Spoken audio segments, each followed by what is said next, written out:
Yes. Hello, dear all. How are you? I hope you all are fine. First of all, I would like to thank you. Thank you so much for your loving support, guys. तो अब तक हम लोग 4 sample paper complete कर चुके हैं।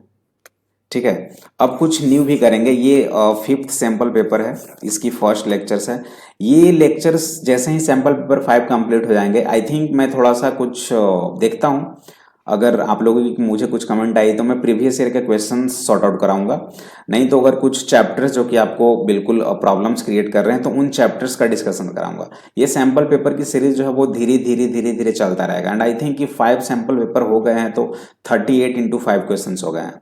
मतलब approximate अगर देखा जाए तो 150 प्लस है ना। तो इसे अच्छे से प्रैक्टिस करना है। चलिए आज के इसमें हम लोग 20 क्वेश्चंस रैपिड फायर करेंगे, थोड़ा फटाफट, विदाउट एनी डिले, फटाफट। If two positive integers P and Q can be expression, P ये है और क्यू ये है, A and B being prime numbers, LCM निकालना है। ए बी स्क्वायर है और ए क्यू बी है, इसकी एलसीएम जो बड़ा नंबर हो, जिसमें ज्यादा पावर हो, ए क्यू, इसमें किसके पास ज्यादा पावर है? बी स्क्वायर के पास। This is your answer, C is correct answer. LCM ही निकालना था। अगर एचसीएफ पूछ दिया होता तो कॉमन पोर्शन तो ए होता और बी होता, ए भी हो जाता। चलिए सेकंड फटाफट। What is the greatest possible speed at which a man can walk 52 kilometre and 91 kilometre in an exact number of hours?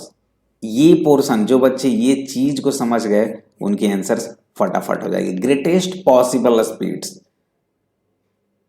क्या ग्रेटेस्ट पॉसिबल स्पीड होनी चाहिए कि वो ट्रेवल करेगा 52 kilometre and 91 kilometre in exact number of hours? कुछ नहीं करना है सर, एचसीएफ निकाल देना है। HCF of 52 and 91। अगर एचसीएफ निकालें तो अगर देखें तो कॉमन फैक्टर एक ही होगा, 13, जो कि दोनों में अवेलेबल होगा। 13 kilometre per hour is your correct answer.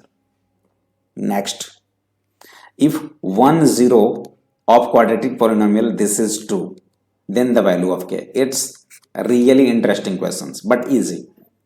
ये क्वाड्रेटिक पोलिनोमियल है, इसका एक जीरोज 2 है तो बाकी के का वैल्यू, भाई अगर इसके जीरोज 2 हैं दैट मीन्स एक्स के जगह पे अगर 2 की वैल्यू पुट करें तो इक्वेशंस को सेटिस्फाइड करने चाहिए।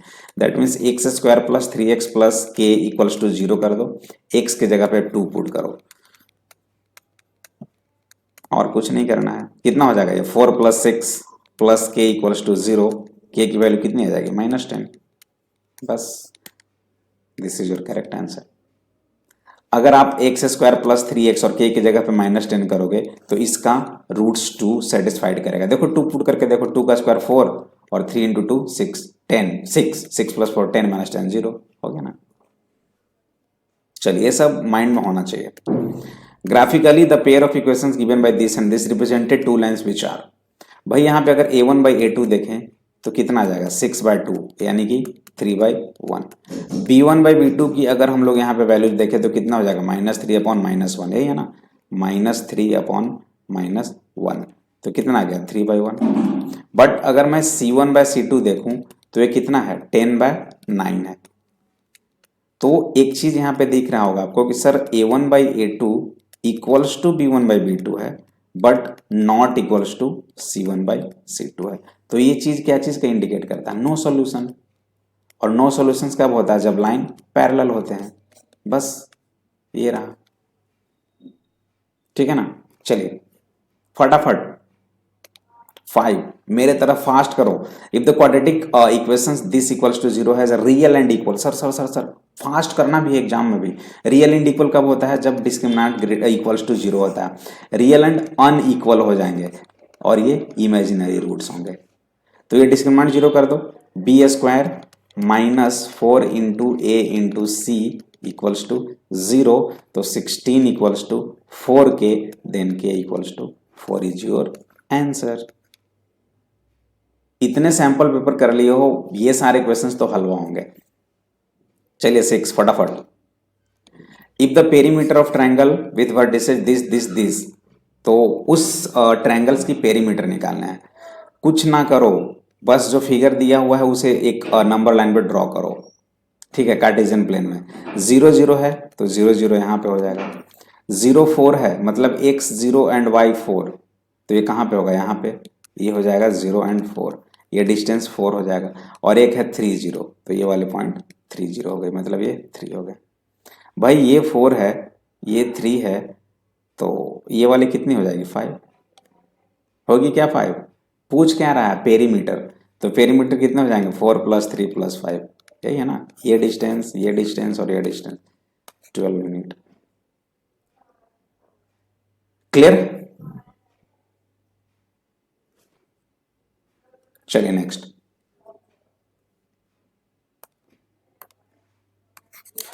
If in triangle ABC and DEF, देखो दो ट्रायंगल है, एक आपका एबीसी है और एक आपकी डीईएफ है। देखते जाओ क्या बोल रहा है यहाँ पे, A B by D E, A B upon D E equals to B C upon F D, मतलब ए बी डीई के बराबर और बी सी एफ डी के बराबर। Then they will be similar, ये कब सिमिलर होंगे? व्हेन, यानी कि साइड एंगल साइड का यहाँ पे कंडीशन है, कोई एंगल को इक्वल करना पड़ेगा।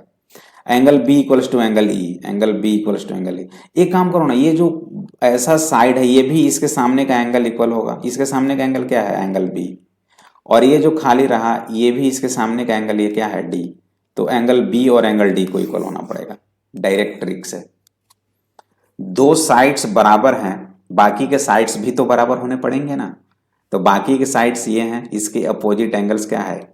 ए, और इसके अपोजिट एंगल्स डी, इन दोनों को भी बराबर होना पड़ेगा। ठीक है, चलिए fast. 8, in which ratio the Y axis divides the line segment joining the point this and this. इसका शॉर्ट ट्रिक्स है, 5 एंड -6 हुआ, दूसरा क्या है? -1 एंड -4 हुआ। मान लो कि ये ए है और ये बी है, इस लाइन को एक वाई एक्सिस डिवाइड कर रहा है, तो वाई एक्सिस का एक्स कोऑर्डिनेट तो 0 होता है, वाई एक्सिस का एक्स कोऑर्डिनेट 0 और ये वाई वाई रहेगा। अब किस रेशियो में डिवाइड कर रहा है मुझे नहीं मालूम, मान लेते हैं कि ये λ/1 की रेशियो में डिवाइड कर रहा है। तो इसका ये पॉइंट P मान लो, पॉइंट P का एक्स कोऑर्डिनेट क्या होगा? अगर पॉइंट P की एक्स कोऑर्डिनेट की बात करें तो क्या होता है formula? mx2 + nx1 upon m + n, है ना। और इसका एक्स कोऑर्डिनेट तो 0 है, तो ये 0 के बराबर हो जाएगा। तो m कितना है? λ×x2 कितना है? -1 + 1 × x1 कितना है? 5 अपॉन λ + 1 = 0। ये कितनी हो जाएगी? -λ + 5 = 0, तो λ = 5 कहीं पे दिख रहा है, यानी 5:1। ये λ 5 है और ये 1 है, तो 5:1 की रेशियो होगी। B is your correct choice. Next, फटाफट से कर लो। In figure if P A and P B ये दोनों आपके टेंजेंट्स इक्वल हैं विथ सेंटर ऑफ 50 डिग्री, ए पी बी निकालना है, ए पी बी ये दिया हुआ है 50। भाई ऐसा क्वेश्चंस मैं लास्ट सैंपल पेपर में भी बताया था कि ये जब 50 है तो ये 130 होगा, और जब ये 130 है तो ये रेडियस है और ये भी रेडियस है, यानी कि ये दोनों रेडियस इक्वल्स होंगे। तो अगर रेडियस इक्वल है तो इसके अपोजिट साइड्स भी इक्वल होंगे, यानी कि angle A equals to angle B होना पड़ेगा, है ना। जब ये 130 डिग्री है तो इन दोनों का सम कितना हो जाएगा? Angle A plus angle B equals to 50 degree, और दोनों बराबर होने चाहिए, तो 25 ठीक है। चलो 10, sine A equals to half, then the value of sec A. ये है पी, ये है एच, बेस कितना हो जाएगा? √3 सेक ए, कॉस ए क्या होता है?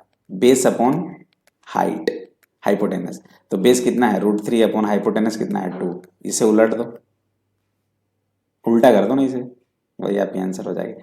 अच्छा साइन p/h हो गया ना, तो वो हो जाएगा, बेस हो जाएगा √3। कॉस ए अगर हम लोग निकालना चाहे तो बेस बाई हाइपोटेनस, तो बेस कितना है?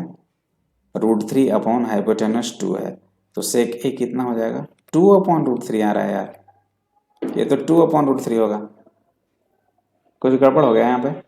साइन ए 1/2 है ना, यानी कि p/h है ना, तो b कितना हो जाएगा?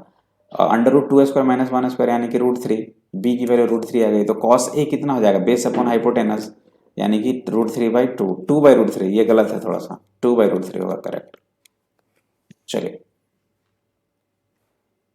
दुनिया का सबसे सिंपल क्वेश्चन, √3 कॉमन करो, क्या हो जाएगा? cos² a plus sin² a, कितना हो जाएगा? √3। अब ऐसे क्वेश्चन में मैं क्या टाइम दूं आपको? मेरे तरफ रैपिड रहना पड़ेगा, मेरे तरह। इसमें अगर देखें तो cos 1 cos 2 cos 3 cos 4 चलता जा रहा है मल्टीप्लीकेशन cos 90 पे। cos 90 की वैल्यू कितनी होती है? Zero zero zero zero zero, not degree. तो जीरो को किसी से भी मल्टीप्लाई करेंगे तो कितना हो जाएगा? जीरो। चलो, if the perimeter of a circle is equal to that of a square then the ratio of their areas is. ये मैं होमवर्क छोड़ रहा हूं आप पे, देखता हूं कितने बच्चों की आंसर्स मेरे पास आती है, बट ये बहुत सिंपल है। अगर आपसे ना बने तो मुझे कमेंट करना, लेकिन ये आप कर सकते हो, ठीक है ना। चलिए 14, if the radius of two or radii of two circles are in the ratio 4:3 then their areas। ये डायरेक्ट थ्योरम है कि अगर आपकी ट्रायंगल्स की या सर्कल्स की रेडियस दिया हुआ है, उसकी एरिया की बात पूछी जा रही है।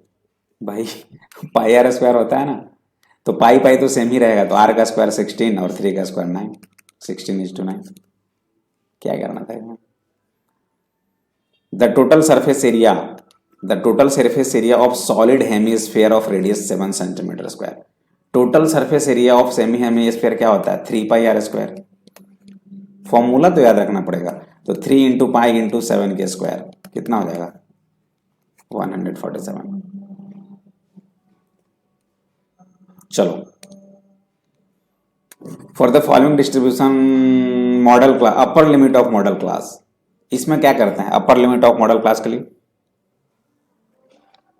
बताया हूं आपको बहुत बार, मॉडल क्लास के लिए क्या करेंगे बता? हाईएस्ट फ्रीक्वेंसी कितना है? 20। कौन से जोन में है, कौन से क्लास में है? 15 to 20। और वो भी पूछ रहा है क्या? Upper limit 20। चलो, if the mean of the following distribution 2.6 then the value of I. हाँ, ये क्वेश्चन बहुत अच्छा है। ये मान लो कि फ्रीक्वेंसी एफ आई है, तो क्यूमुलेटिव फ्रीक्वेंसी निकालो। बिना क्यूमुलेटिव का काम नहीं चलेगा। Cumulative frequency x I into F आई, या एक्स आई एफ आई निकालो। क्यूमुलेटिव से भी कोई दिक्कत नहीं, क्यूमुलेटिव निकालने की कोई जरूरत नहीं है, क्योंकि मीन है ना। क्योंकि आप देखो मीन का फॉर्मूला क्या होता है? Mean equals to summation of F I X I upon summation of F I, यही होता है ना। तो ये मुझे नहीं मालूम, ये कितना हो जाएगा? समेशन ऑफ एफ आई 4 5 9 1 10 और 2 11, 11 प्लस आई। ये जो हो जाएगा वो हो जाएगा 11 प्लस वाई। ये कितना होगा? X I into F I जो हो जाएगा 1 into 4 4, 2 into 5 10, 3 into Y 3 Y, 4 into 1 4, 5 into 2 10। सबको ऐड करो, 4 10 4 10 यानी कि 28 प्लस 3 वाई। ये कितना हो जाएगा? 28 plus 3 Y. And this upon this, ये कितना दिया हुआ है? 2.6। सॉल्व कर लो यार। 28 plus 3 Y upon 11 plus Y equals to 2.6। Solve it. A card is selected at random from a well shuffled deck of 52 cards. The probability of its being a red face card। अच्छा, जो total cards होते हैं उसमें red और black होते हैं ना। Red 26 होता है और ब्लैक भी 26 होता है, तो 26 तो होगा ही। यानी कि प्रोबेबिलिटी अगर देखें तो number of favourable outcomes upon total outcomes. Total outcomes तो दिया हुआ है आपका 26, लेकिन फेवरेबल आउटकम्स कहाँ से निकालोगे? इसी 26 में से फेस कार्ड, तो फेस कार्ड तो 3 होते हैं, जैक क्वीन है ना। एक कौन कौन? जैक क्वीन और किंग, यही होता है ना। तो 3 हो गया, 3/26। क्लियर? चलो, assertion reason HCF of 510 and 92 is 2, then the LCM of 510 and 92 is this। होगा क्या ऐसा? HCF 2 है, LCM दिस है, तो HCF इंटू LCM करो, यानी कि 32460 में 2 से मल्टीप्लाई करो, ये हो गया। अब इन दोनों को मल्टीप्लिकेशन करने पे इतना आएगा क्या? कभी नहीं आएगा, क्योंकि 510 इंटू 92 लास्ट में 0 आएगा। अच्छा, हो सकता है, चेक कर ले रहा हूं मैं। 510 एंड 92 0 9 एंड 5 0 2 9 एंड 6, इतना ही आया। 0 2 10 0 9 5 0 2 9 6 6920 यार, ये तो इतना आ गया। कभी नहीं, ये फॉल्स है। First is false. तो first is true, assertion is true, D is correct answer हो गया। ये तो सही है ना, HCF of AB into LCM of AB equals to A cross B। आज की सेशन की लास्ट क्वेश्चन, चलिए।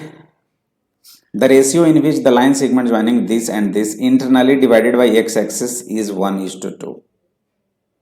और सेक्शन फॉर्मूला, हाँ ये तो सही है, mx2 plus nx 1/m plus n, my2 plus ny 1/m plus n।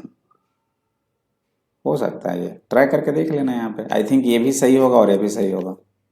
तो चलो, ये होमवर्क रहा आपके लिए एंड मुझे इसका भी आंसर्स बताना। बट मोस्ट प्रोबेबली ये दोनों तो नहीं होगा, आइदर ये या ये।